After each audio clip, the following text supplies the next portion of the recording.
Hello and welcome to yet another video where you watch a man in his 30s enter his midlife crisis early and attempt to make YouTube videos about video games both current and older than himself. Today's victim, host, for your viewing pleasure is named Larry. That's me. Nice to meet you all. And the subject for our poking and prodding is none other than the famous and ever popular Zero of MegaMan X origin.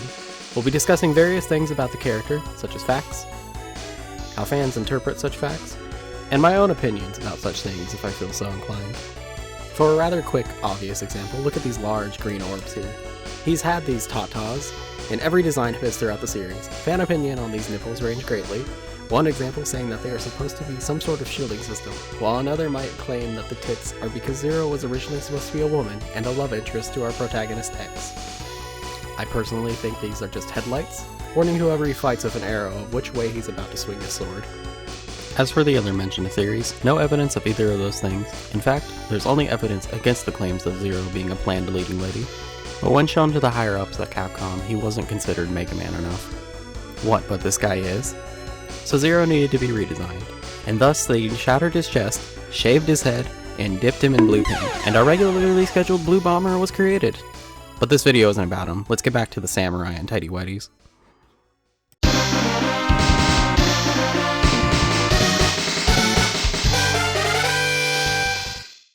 So just in case you stuck around for the video but for some reason don't know who this character is or need a refresher, here's a quick breakdown for some of the more general things about Zero.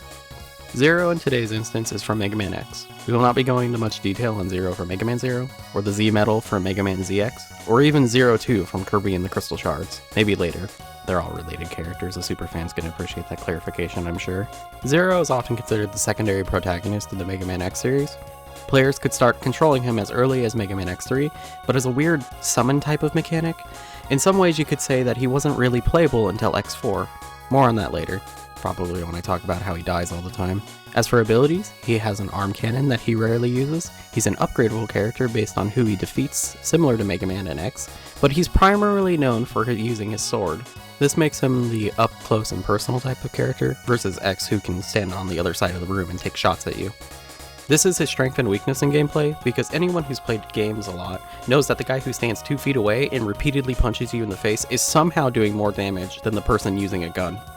Almost all games are like that. It's just basic math. A fist is bigger than a bullet, you know?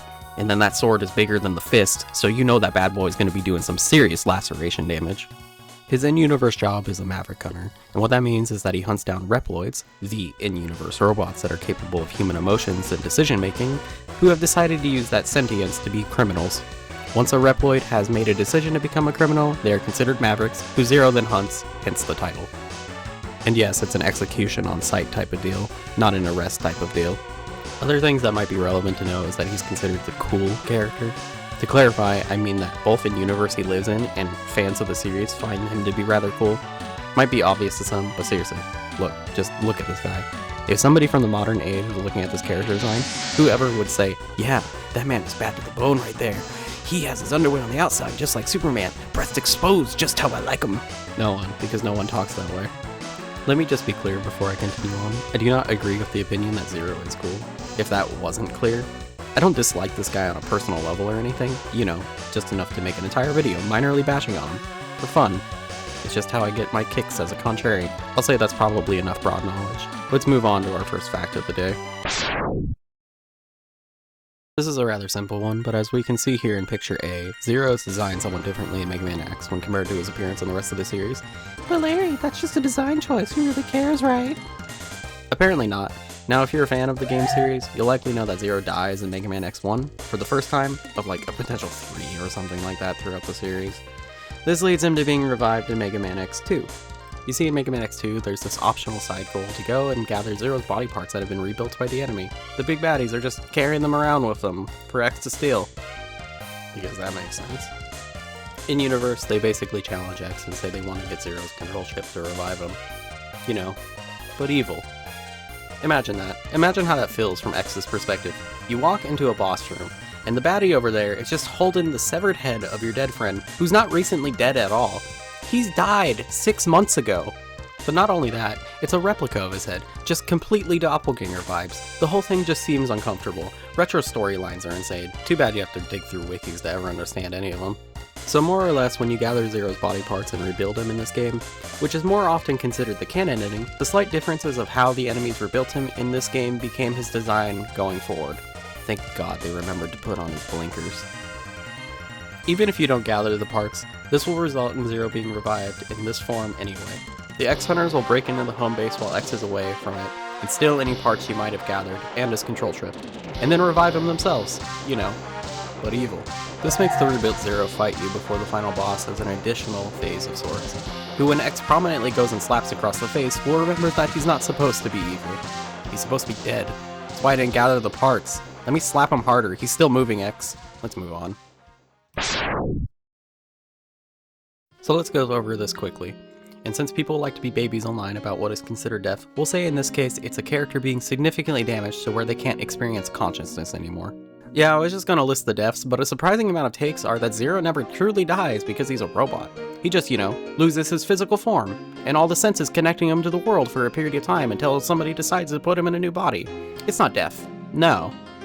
Yeah, I'm not buying it. He died, bro. You gotta accept it. I imagine these are the same people that argue that Nier Automata has no emotional impact because the characters are just robots, so everything they do is meaningless. But let's not go on to what counts as life tangent. Let's begin counting deaths. So death number 1 is in the original game. Zero will sacrifice himself to defeat Vile. He jumps onto Vile's mech and does like his Volter color scheme and uses self-destruct. It breaks the mech and leaves Vile alive, who you then have to fight anyway. Weak stuff. He died for nothing. We all know that if they didn't put infinite health on that mech, we could have easily took it out ourselves, is all I'm saying. Could have been a nice little 2-form boss, but no, Capcom was playing too much Pokemon at the time. Our 0.5 death is in X3. It's optional in gameplay to play as Zero, and if the player dies at him at any point, he's incapacitated beyond mobile function. He's conscious at least, so that goes against my own rule of what death is, so I still want to give it half a point, because that wouldn't be much living, would it? In X5, he will die in every ending of the game. He'll turn into an evil Zero in one of the endings before death, or have a moment where he remembers his past and accepts death. He has a sad, proper death in this one, regardless of the ending. Of course, everyone knows he shows up in the next game with no real explanation of his revival, completely ruining it.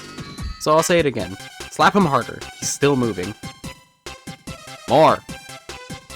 I mentioned in this fact that he also dies outside of the X series, which is true. He has canon deaths in Mega Man Zero, and Mega Man ZX, and Kirby and the Crystal Shards, but I'm not going to put too much research into those for now. Leave a comment if you want to hear more about those. Just know, the man is on the experienced dire list, right next to our homeboy Krillin, S tier at dying, takes it like a champ.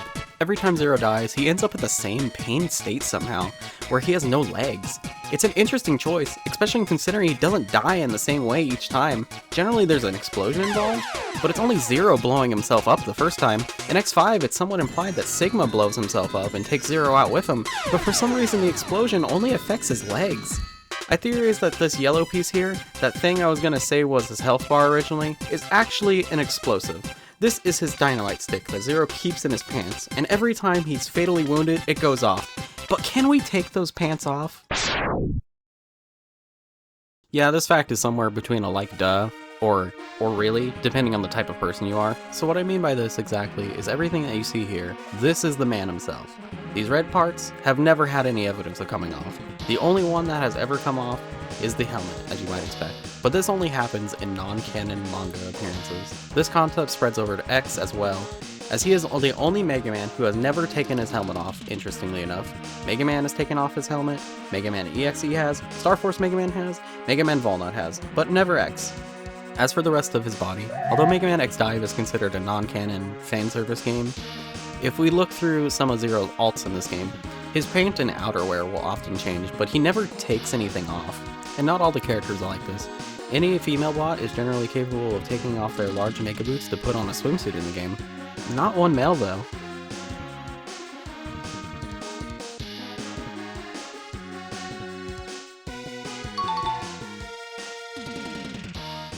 Even as a person who would generally not be interested in grabbing Zero in some swim trunks, it's just a shame. Like, I want the option to never pull for this man. I want to look at it, say I respect the artwork, am happy for the people who do want this, and completely forget about it. Speculating on this just makes me think they have, like, giant feet that fill the entire boot. Let's move on to his sword for a quick one.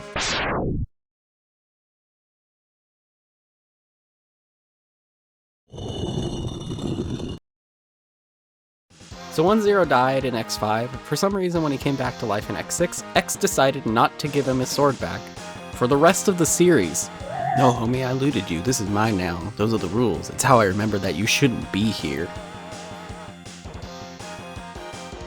So if you look at Zero's animation here from X4 and X5, we can see that Zero has this energy sword that doesn't really have a shape to it, it just kind of produces in the direction he swings. Compare it to X6 here, and he has something closer to a lightsaber that holds its form whenever he attacks, and if we look to X using the attack in the same game, we can see that X is using the old one. In X7 and X8, Zero keeps using this new sword even though X loses the ability to use a sword in these games. It's just odd to me. Why would you never return that to him? It makes a bit of sense in X6, where they have 2 blades, but not in the other ones. I will say that they did make a transition to 3D at this point, so it could just be that it was easier to make the sword have a more solid state at these points, but really, it's just more fun to think that X just refused to accept that Zero came back to life again. He won't acknowledge it. I cried electronic tears for you, man. I loved you. Speaking of love, let's talk about how Zero apparently gets all the ladies.